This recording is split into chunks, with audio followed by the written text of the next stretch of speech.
আবু বকর সব কিছু নবীর জন্য দিয়ে দিয়েছেন। এই জন্য তো আবু বকর এত দামি। ও আমার যুবক ভাই, ও পর্দাড়েলে মা, ও বৃদ্ধ বাবাজিরা, আবু বকর যদি মানুষ হইয়া, তার দুইটা চক্ষু ছিল, দুইটা কান ছিল, তার চেহারা এমন ছিল, কিন্তু দামি হয়েছে তার কলব ছিল। তার কলব ছিল আল্লাহর সাথে লাগানো, তাআল্লুক মা আল্লাহ। এই জন্য এত দামি হয়েছে। আজকেও আমরা এই মজলিস থেকে ওয়াদা করে আহলুল্লাহদের থেকে যা শুনবো ওই অনুযায়ী আমল করব। বিশেষ করে আজকে থেকে ওয়াদা করে আর নামাজ ছাড়ব না, আর মা বাবাকে কষ্ট দেব না। সব সময় যদি দিলটা মরে যায়, যদি কান্না না আসে, মাঝে মধ্যে আমরা কবরে গিয়ে দাঁড়াবো, একটু মৌতের কথা স্মরণ করব, কবরের কথা স্মরণ করে করে কান্না করব, আর বলবো মালিক জীবনে কত গুনাহ করেছি, ইন্নাহু গফফার, তুমি গফফার, তুমি সাত্তার, তুমি পর্দা দিয়ে আমাদের গুনাহগুলা গোপন করে রাখছো। আজকে যদি তুমি আমাদের গুনাহগুলা প্রকাশ করে দিতা, তাহলে আমার বিবি আমাকে দূরে সরাইয়া দিত, আমার সন্তান আমাকে বাবা বলা স্বীকার করতো না, দুনিয়ার বন্ধু বান্ধব সবাই আমাকে দূরে সরাইয়া দিত। আল্লাহ কত বড় রহমান, কত বড় রহিম, সবগুলো গুনাহ গোপন করে রাখছে। আল্লাহর কাছে বলবো, আল্লাহ আখিরের ময়দানে এমন করে কাফেরদের সামনে গুনাহগুলা গোপন করে রাখো, তুমি প্রকাশ করো না। আল্লাহর কাছে বলবো, আল্লাহ আল্লাহুম্মা ইন্নী আসআলুকা হুব্বাকা ওয়া হুব্বা মুহাম্মাদিন সাল্লাল্লাহু আলাইহি ওয়াসাল্লাম। আল্লাহ তোমার মুহাব্বত দান করো, তোমার নবীর মুহাব্বত দান করো। এইভাবে আল্লাহর কাছে দোয়া করব। কে কে রাজি আছে হাতটা উঠে একটু আল্লাহকে দেখায়া দিই। আয় আল্লাহ, এই ময়দানের দিকে তাকাও, এই ময়দানে আমার মতো জাহান্নামের আসামি আর কেউ নাই। আল্লাহ জীবনে কত গুনাহ করেছে, কত অন্যায় করেছে। ও আসমানের মালিক, এত বড় বড় গুনাহ করেছি, দুনিয়ার কেউ যদি জানতো আমাকে কেউ কাছে জায়গা দিত না। কিন্তু তোমার রহমান রহিম নামক গুণবাচক, দুইটা গুণবাচক নামের কারণে তুমি আমাদের গুনাহগুলা গোপন করে রাখছো। আয় আল্লাহ, আজ থেকে আমরা আর গুনাহ করব না, নামাজ ছাড়ব না। আল্লাহ, আজ থেকে আর কোনোদিন আলেমদের বিরুদ্ধে কথা বলবো না, মা বাবাকে কষ্ট দিব না। আয় আল্লাহ, আমরা ওয়াদা করেছি। ইয়া আল্লাহ, এখানে তাকায় দেখো, কার জানি মা নাই, কার জানি বাবাও নাই। এই হাত দিয়া মাকে কবরে রেখে রেখে চলে আসছে, বাবাকে কবর রেখে চলে আসছে। আয় আল্লাহ, কতদিন হয়ে গেছে একবার মাকে মা বলে ডাক দিতে পারি না, বাবাকে বাবা বলে ডাক দিতে পারি না। কার জানি মার কবরে দাও দাও করে আগুন জ্বলো ঘুমালি,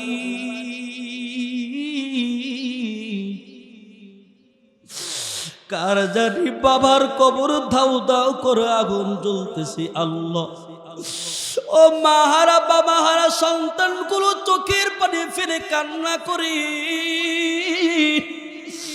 মা বাবা প্রতিদিন কবর থেকে ডাক দিয়ে বলে, রে সন্তান, আমরা বড় বিপদে আছি, আমাদের জন্য দোয়া করো, আমাদের জন্য মাঝে মধ্যে মসজিদ মাদ্রাসায় দান করো।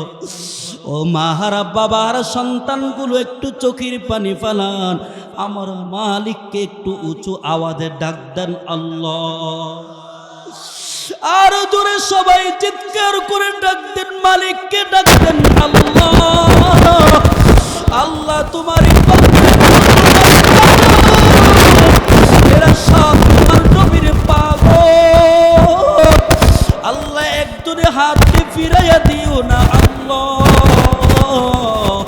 আল্লাহ তুমি আজকে মজলিসটাকে কবুল করে নাও। আল্লাহ আমরা আর নামাজ ছাড়বো না, আর আমরা মিথ্যা কথা বলবো না, গীবত করব না। আল্লাহ তুমি আমাদের সবাইকে কবুল করে নাও, কবুল করে নাও। রব্বানা যালামনা আনফুসানা ওয়া ইল্লাম তাগফির লানা ওয়া তারহামনা লানাকুনান্না মিনাল খাসিরিন। এই দোয়াটা পাঠ করেছেন, এমনকি আমার আপনার নবীর নামের ওসিলায় আল্লাহ তাআলার কাছে দোয়া করেছেন। আল্লাহ বলেন, হে আদম, তুমি আমার আখির পয়গম্বরের নামটা কিভাবে জানো? আমার হাবিবের নামটা কিভাবে তুমি জানতে পারলা? আদম পয়গম্বর বলেন, আল্লাহ, যেদিন তুমি আমাকে সৃষ্টি করেছো, আমি যখন আরশ আজিমের চৌকাঠের দিকে তাকায় দেখি তোমার নামের পাশাপাশি আরেকটা নাম আছে। সে নামটা হলো মুহাম্মাদুর রাসূলুল্লাহ সাল্লাল্লাহু আলাইহি ওয়াসাল্লাম। আমি চিন্তা করলাম নামটা বড় রহমতওয়ালা, নামটা বড় বরকতময়। এই নামের উসিলায় আমি তোমার কাছে ক্ষমা চাইলাম। আল্লাহ তাআলা বলেন, আদম রে, যেহেতু আমার আখিরের পয়গম্বরের নামটা নিয়েছো, এই নামের বরকতে আমি আল্লাহ তোমাকে মাফ করে দিলাম। সুবহানাল্লাহ, তোমাকে মাফ করে দিলাম এই নামের বরকতে। আরে শুধু আদমের দোয়া সীমাবদ্ধ নয়, কিয়ামত পর্যন্ত যারাই দোয়া করবে এই নামের উসিলায় তাদের দোয়া কবুল হয়ে যাবে। সুবহানাল্লাহ। যেমন নবীর একজন সাহাবী ছিল আব্দুল্লাহ ইবনে যায়েদ ইবনে আব্দি রব্বি, কৃষক সাহাবী, সাধারণ সাহাবী, কাজের দিক থেকে সাধারণ, কিন্তু বড় দামি ছিল। দামি ছিল।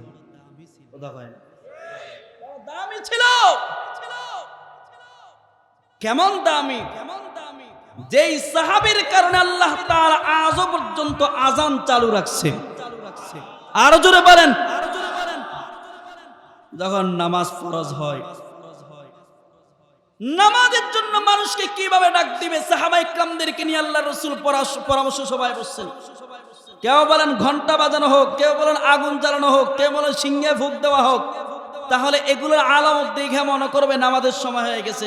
আল্লাহ রাসূল বলেন, না, এটা আমার পছন্দ হয় না, যাও, আগামীকালকে আবার কথা হবে।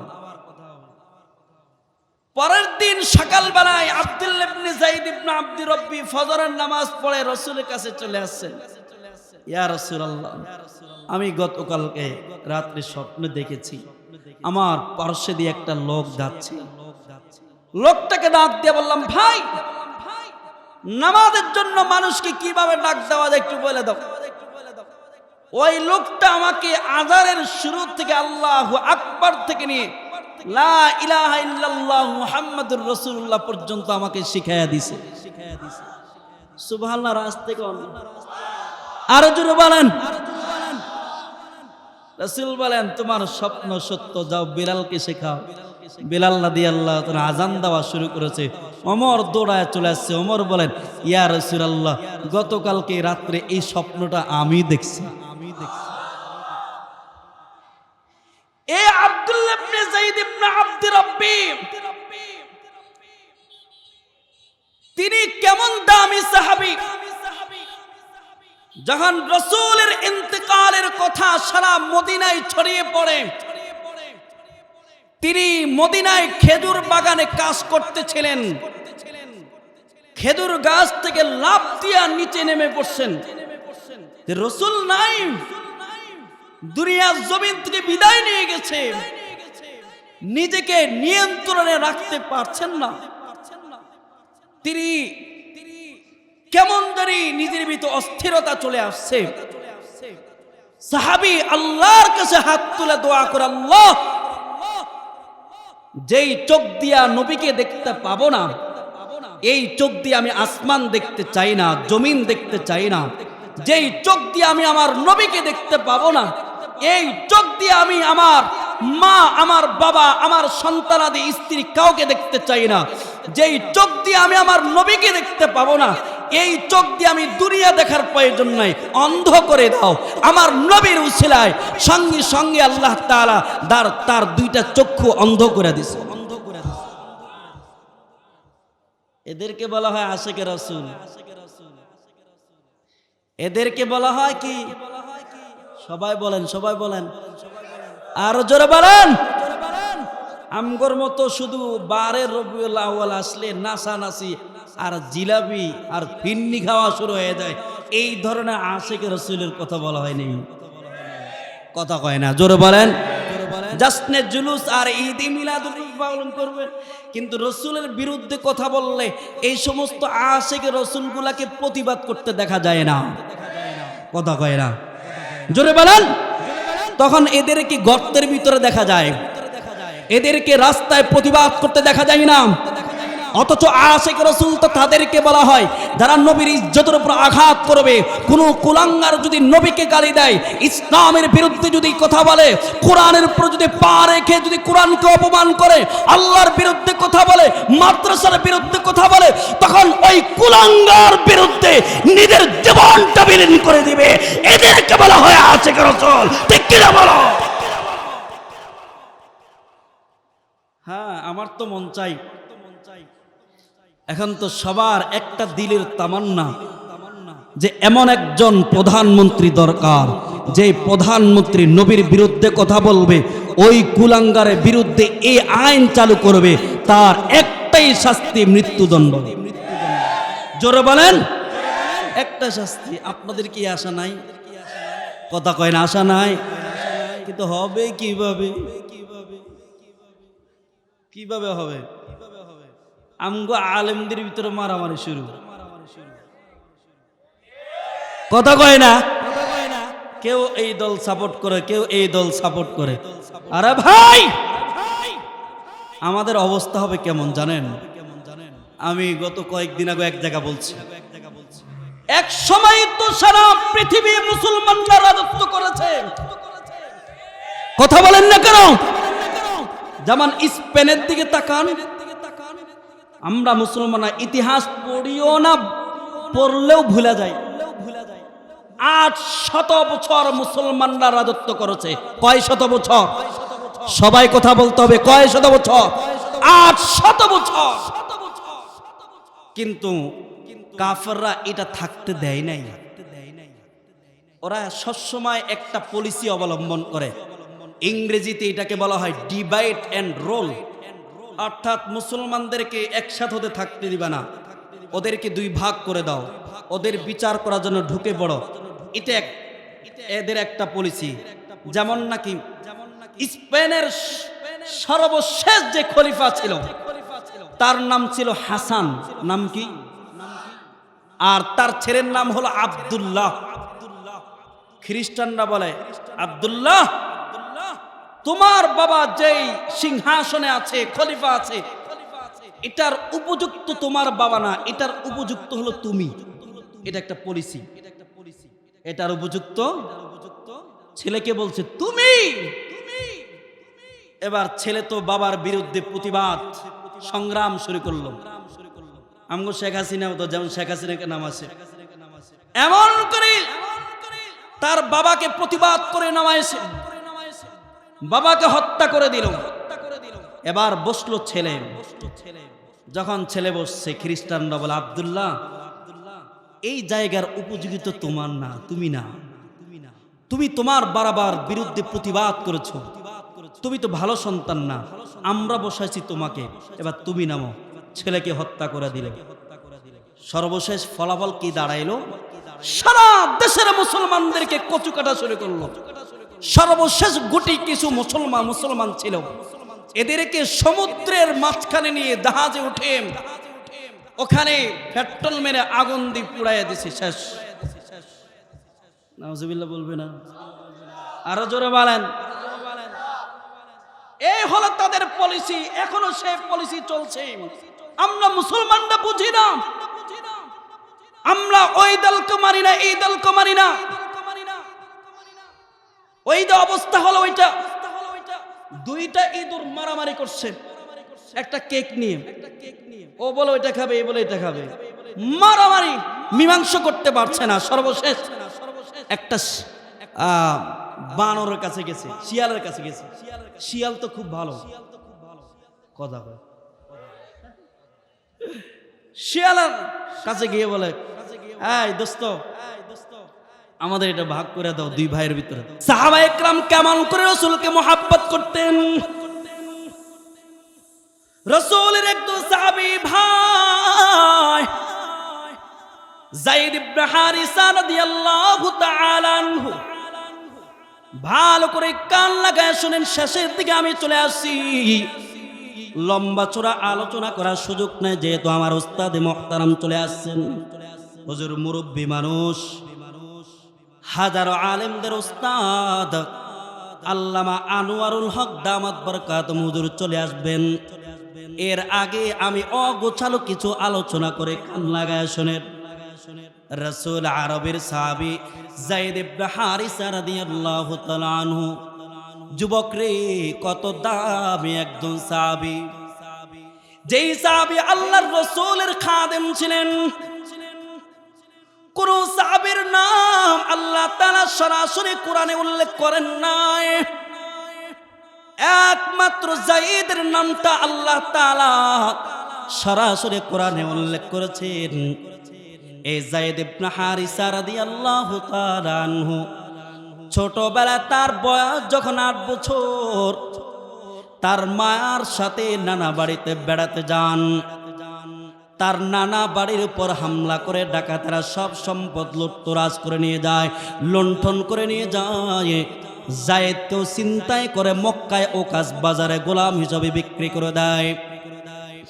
এইদিকে আল্লাহর রাসূলের স্ত্রী আম্মাদান খাদিজাতুল কুবরা রাদিয়াল্লাহু তাআলা আনহু, খাদিজা বাজার থেকে একটা গোলাম কিনে নিয়ে আসছেন, যায়েদকে গোলাম হিসাবে কিনে নিয়ে আসছেন। কারণ যায়েদকে দেখতে বড় সুন্দর দেখা যায়, যায়েদ নম্র ভদ্রওয়ালা। আল্লাহর রাসূলের কাছে এনে বলেন, ওগো রাহমাতুল লিল আলামিন, যায়েদকে আপনার খাদিম হিসেবে দিলাম, হাদিয়া হিসেবে দিলাম। সরকারে দু আলম নবী কাতে তাকে কত মোহাব্বত করছেন, তাকে কত আদর যত্ন করছেন, কারণ আল্লাহর রাসূল বাচ্চাদেরকে অনেক মোহাব্বত করতেন। এইদিকে যায়েদের মা বাবা হারানো সন্তান খুঁজে পায় না, কতদিন হয়ে গেছে, মা কান্না করতে করতে 2টা চোখ পর্যন্ত অন্ধ হয়ে গেছে, আদরের সন্তানকে খুঁজে পায় না। এইদিকে যায়েদের গোত্রে কিছু লোক তারা মক্কায় আসে হজ করার জন্য। তারা মক্কায় এসে বাইতুল্লাহর সামনে যায়েদকে দেখে চিনে ফেলে, এটা তো আমাদের যায়েদ। যায়েদ তাদেরকেও চিনে ফেলে। তারা বাইতুল্লাহ হজ শেষ করে তারা তাদের বাড়িতে চলে যায়। যায়েদের বাবাকে ডাক দেওয়া বলে, যায়েদের বাবা, আমরা তো যায়েদের সন্ধান পেয়েছি। যায়েদ তো এমন একজন সম্ভ্রান্ত পরিবারের আছে, কোনো সমস্যা নাই, মক্কায় আছে, কোনো চিন্তা করো না, টেনশন করো না। যায়েদের বাবা শোনা মাত্র তার চাচাকে নিয়া কিছু টাকা পয়সা হাতে নিয়া মক্কায় রওনা দিয়েছে। আল্লাহর রাসূলের কাছে এসে বলে, ওগো রাহমাতুল লিল আলামিন, আপনার কাছে মনে হয় আমাদের সন্তান আছে। কে আপনাদের সন্তান? আপনার গোলাম যায়েদ আমাদের সন্তান, যত টাকা পয়সা লাগবে দিব, কোনো সমস্যা নাই।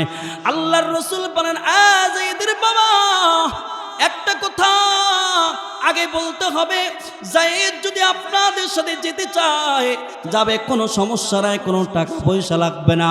কিন্তু যায়েদ যদি যেতে না চায় তাহলে জবরদস্ত করে নেওয়া যাবে না। যায়েদ যদি আমার কাছে থাকতে চায় থাকবে, কোনো অসুবিধা নাই, আপনারা জবরদস্ত করে নিতে পারবেন না। যায়েদের বাবা বলেন, মুহাম্মদ, আপনি বড় ইনসাফওয়ালা, আপনার কথার উপর আমরা সন্তুষ্ট, আপনার কথার উপর আমরা একমত। এবার সরকারে দু আলম নবী যায়েদকে ডাক দিয়েছে, যায়েদ সামনের দিকে আসো। যায়েদ আল্লাহর রাসূলের সামনে আসছে। যায়েদকে আল্লাহর রাসূল ডাক দিয়ে বলে, যায়েদ, তুমি তো জানো আমি কোনোদিন তোমাকে কষ্ট দেই নাই, আমি তোমাকে কোনোদিন তোমার দ্বারা কাজ তেমন করাই নাই, কত মোহাব্বত তোমাকে করেছি। যায়েদ রে, তোমার সামনে 2টা অপশন। 1 নম্বর, তুমি যদি তোমার বাবার সাথে যেতে চাও যেতে পারবা, কোনো অসুবিধা নাই। আর যদি আমার কাছে থাকতে চাও থাকতে পারবা, কোনো অসুবিধা নাই, টেনশন করবা না। এবার যায়েদ রাসূল আরবের জবান থেকে এমন কথা শুনে নিচের দিকে তাকিয়ে আসে। কিছুক্ষণ পরে আল্লাহর রাসূলের দিকে চেহারাটা ফিরায়া 2 চোখ বেয়ে বেয়ে পানি ফেলে কান্না করতেছে। এবার আল্লাহর রাসূলকে ডাক দেয়া বলে, রাহমাতুল লিল আলামিন, আমি যায়েদ আপনার মোকাবেলায় দুনিয়ার কাউকে প্রাধান্য দিতে পারি না। আমি যায়েদ আপনার কাছে থাকার সিদ্ধান্ত নিলাম। এইদিকে যায়েদের বাবা এমন কথা শুনে আশ্চর্য হয়ে গেছে। তাজ্জব হয়ে গেছে, হায়রে কোন মহাপবিত্র বন্ধন যার মোকাবেলায় মা বাবার রক্তের টানও তুচ্ছ হয়ে গেল। যায়েদের বাবা ডাক দে বলে, যায়েদ রে, তোমার মনে হয় মাথায় ডিস্টার্ব চলে আসছে, তোমার মনে হয় আকলে বিকৃতি চলে আসছে। তুমি মা বাবাকে বাদ দিয়া কেমন করে দাসত্বের জীবনকে প্রাধান্য দিয়েছ। যায়েদ তার বাবার দিকে এমন ভাবে তাকিয়ে আছে, মনে হয় রক্তের কোনো সম্পর্ক নাই। যায়েদের ভিতরে ঈমানের নূর ঢুকা গেছে। সুবহানাল্লাহ কয় না?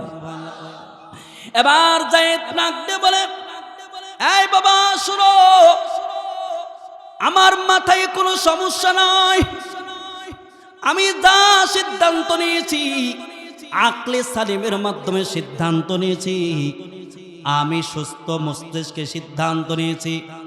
এই বাবা তুমি কি জানো আমি এমন একটা ঘরে আছি যে ঘরে আসমান থেকে আল্লাহর কোরআন নাজিল হয়? আরো জোরে বলেন। আমি এমন একটা ঘরে আছি যে ঘরে আসমান থেকে জিবরিল আমিন নাজিল হয়। আমি রাসূলুল্লাহর কাছে এমন আখলাক দেখেছি যে আখলাক আমি দুনিয়ার কারো কাছে দেখি নাই। নবীর আখলাক এত সুন্দর, নবীর মতো এত সুন্দর আখলাক ওয়ালা আমি আর দুনিয়ার কারো কাছে দেখি নাই। আজ থেকে তোমরা আমাকে সন্তান হিসাবে ভুলে যাও, আমি আমার জীবন, আমার মরণ, আমার আল্লাহ এবং রাসূলের জন্য ওয়াকফ করে দিলাম।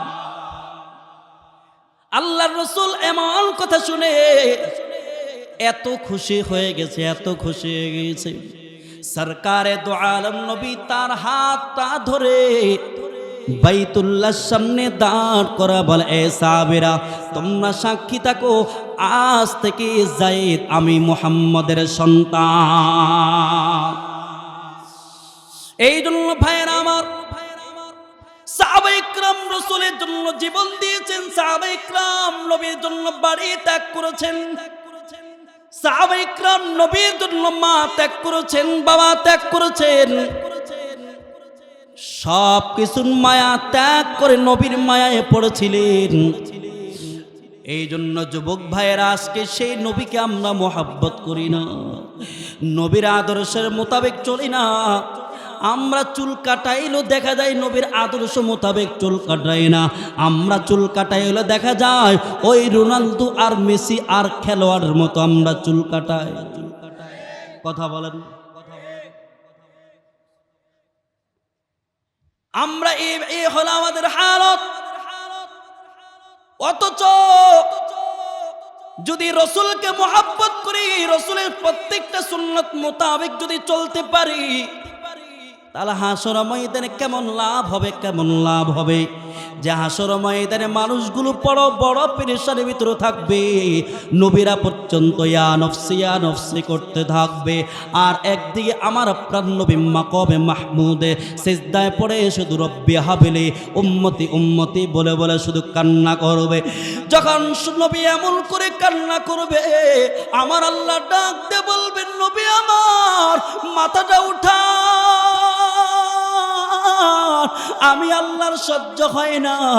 আপনি দুনিয়ার জমিনে তাইফের ময়দানে উম্মতের জন্য কান্না করেছেন, আপনি মৌতের সময় কান্না করেছেন, আজকে বুঝি ময়দানে মাহশারও কান্না করতেছেন। ও নবী আপনি কি চান, আমি আল্লাহ আপনাকে তাই দিব। আল্লাহর নবীর সুপারিশ অনুযায়ী হাসর ময়দানের বিচার শুরু হয়ে যাবে। এবার নবী নিজের উম্মতদেরকে যাচাই বাছাই করে করে জান্নাতের দিকে নিয়ে যাবে। এবার সাহাবায়ে কেরাম জিজ্ঞাসা করেছেন, রাহমাতুল লিল আলামিন আপনি কিভাবে আপনার এত কোটি কোটি মানুষের ভিতরে আপনার উম্মতদেরকে চিনবেন? আল্লাহর নবী বলেন, যারা সুন্নত মোতাবেক চলেছে, যারা 5 ওয়াক্ত নামাজ আদায় করেছে, তাদের চেহারায় ভেসে উঠবে, তাদের চেহারা নূরে চমকাইতে থাকবে।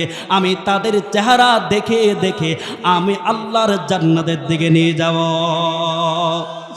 এরে ভাই, আবু বকর কত দামি,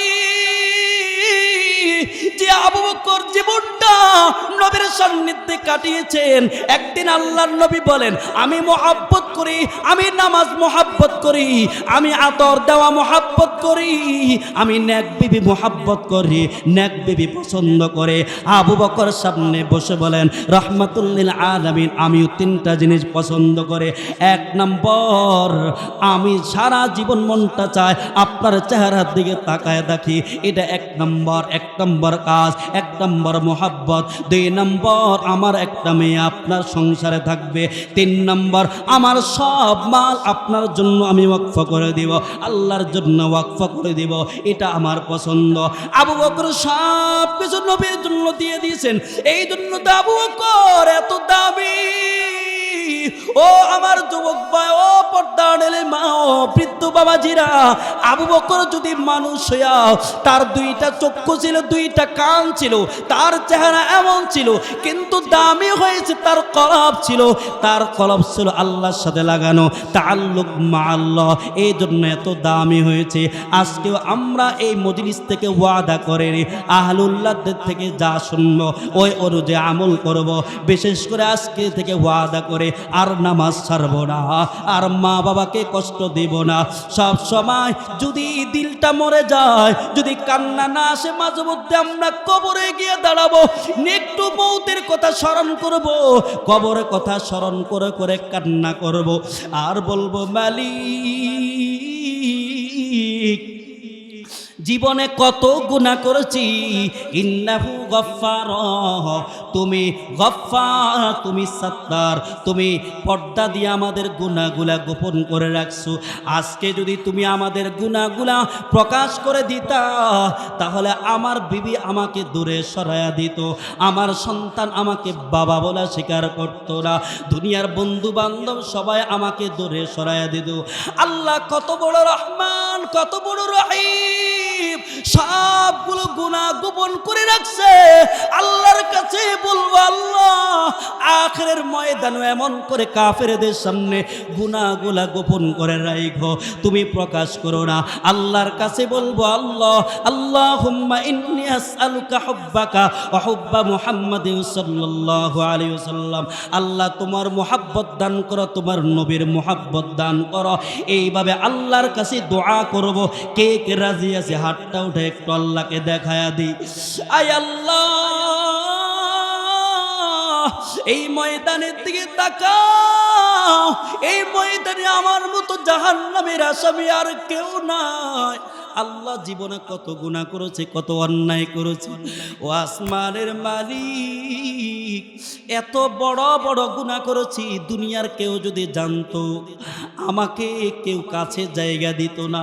কিন্তু তোমার রহমান রহিম নামক গুণবাচক, দুইটা গুণবাচক নামের কারণে তুমি আমাদের গুনাহগুলা গোপন করে রাখছো।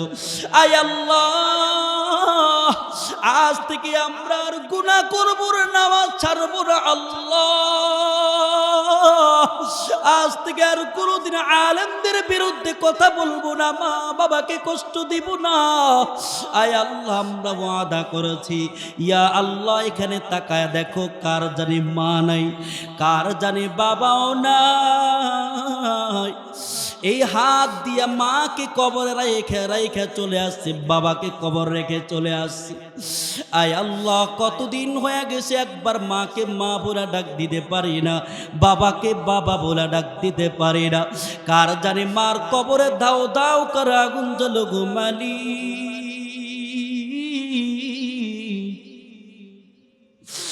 কার জানি বাবার কবর দাও দাও করে আগুন জ্বলতেছে। আল্লাহ, ও মাহারা বাবাহারা সন্তানগুলো চোখের পানি ফেলে কান্না করি। মা বাবা প্রতিদিন কবর থেকে ডাক দিয়ে বলে, রে সন্তান, আমরা বড় বিপদে আছি, আমাদের জন্য দোয়া করো, আমাদের জন্য মাঝে মধ্যে মসজিদ মাদ্রাসায় দান করো। ও মাহারা বাবার সন্তানগুলো একটু চোখের পানি ফেলান, আমার মালিককে একটু উঁচু আওয়াজে ডাক দেন আল্লাহ। আরো জোরে সবাই চিৎকার করে ডাক দেন, মালিককে ডাক দেন আল্লাহ। আল্লাহ তোমারই তোমার নবীর পাগল আল্লাহ একজনে হাতকে ফিরাইয়া দিও না আল্লাহ। আল্লাহ তুমি আজকে মজলিসটাকে কবুল করে নাও আল্লাহ। আমরা আর নামাজ ছাড়বো না, আর আমরা মিথ্যা কথা বলবো না, গীবত করব না আল্লাহ। তুমি আমাদের সবাইকে কবুল করে নাও, কবুল করে নাও। সবাই বলেন আমিন। আরো জোরে চিৎকার দিয়ে আওয়াজ দিয়া বলেন আল্লাহুম্মা আমিন।